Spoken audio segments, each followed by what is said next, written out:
I'll address, I think you also said in there somewhere that employers, if you're going into business, might see that you have a politics degree. And that was a concern of mine going into this business. And, you know, in my initial interview, I went through many. My very first one, I said, is this going to be a problem?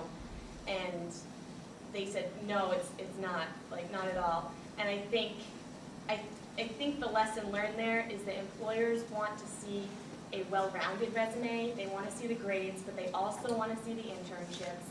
And if you come at it with an open mind and you're willing to learn, in a position like mine, they were, I mean, that's what they wanted. If they weren't at all frightened by the politics degree without any business. The second part of your question, sorry, I guess, were there any major challenges when you first got there? Like, did you have to learn anything? Like, you know what I mean? Like, accounting. You don't learn accounting as a politics major. Like, was there anything major that you had to learn, I guess? For me, there were two things to learn. I would say the first was the accounting, the financials. A lot of my peers were from Cornell, who have they have a special program within their business department that focuses on grocery management. And they came into that very well prepared and had seen all the financial statements and, you know, had seen business plans before. And that was something that I, you know, kind of had to learn within the last year. It's doable. The other thing that I had to learn, which I kind of touched on earlier, is I really had to learn how to lead, how to have a voice. And I think, you know, a lot of that you do learn in internships when you get to do the work, but just having a voice and leading at a young age. Yes, there was a little bit of a learning curve, I think, especially, so when I started at Rare, I was doing mostly accounting, and so I was in an accounting system pretty frequently. And, you know, to qualify, I had taken 2 basic accounting courses here, but because I was kind of the central focus of what I was doing there, it was, you know, a basic level accounting course times, you know, 10 or 20 because of the depth of it. And there is a learning curve, but I think a learning curve that employers are willing to accept if through the interview process you're able to display your ability to think critically, your ability to take you know, projects and be able to pick them apart and successfully put them back together in a coherent and well-constructed way. And so,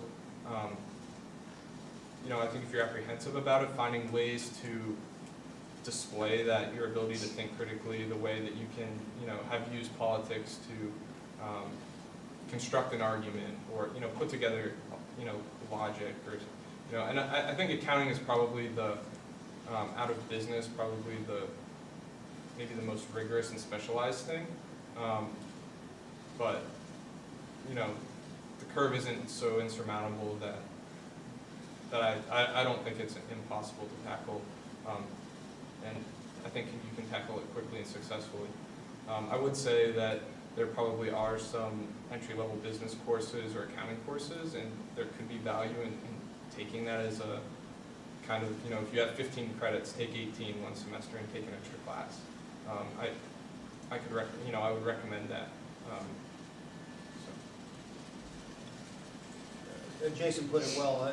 There is always a learning curve, and as I mentioned earlier, you know, you have to keep learning and developing and growing in your business, whatever path you take. Otherwise, you'll get left behind because, you know, after you've been in your career 5, 10, 20 years, there'll be a new crop of people coming in who knows all the new tricks and all the new courses and everything else, all the new technology, and you'll be left behind if you're not keeping up with that. So there's always a learning curve.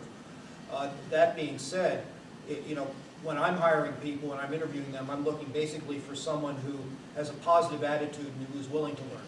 If they have those 2 things, I don't really care about the rest of the stuff. If they're willing to work, put the time in, learn the job, and maintain a good frame of mind, a good mindset, I should say, during the time, you know, they'll be very successful in this business and in really any business they decide to do. Young lady, Carolyn, is it? Biology major, right? My assistant is a biology major. She graduated not too long ago, so she's not much older than the rest of you. And she keeps my team in line, all of whom are older than her, but she's in charge. Even when I'm there, she's in charge. And she knows how to handle the different personalities and to keep everybody, you know, on track and get all their paperwork taken care of and everything else. So those are the types of skills I look for in hiring and reviewing resumes and so forth. Certainly having a degree is important. I think everybody in this crowd, either you're going to get one or you have one already, so you want to make sure you finish your degree. That'll count for a lot. But the specific field it's in, I don't think this is much a concern to employers right now. They're looking for more the intangibles, and as we mentioned earlier, any kind of outside experience you have, any kind of, not even necessarily internship, but any kind of travel that you might have done, or any kind of summer work, things that you use to supplement your resume beyond just your transcript, I think will go a long way towards landing you a good position.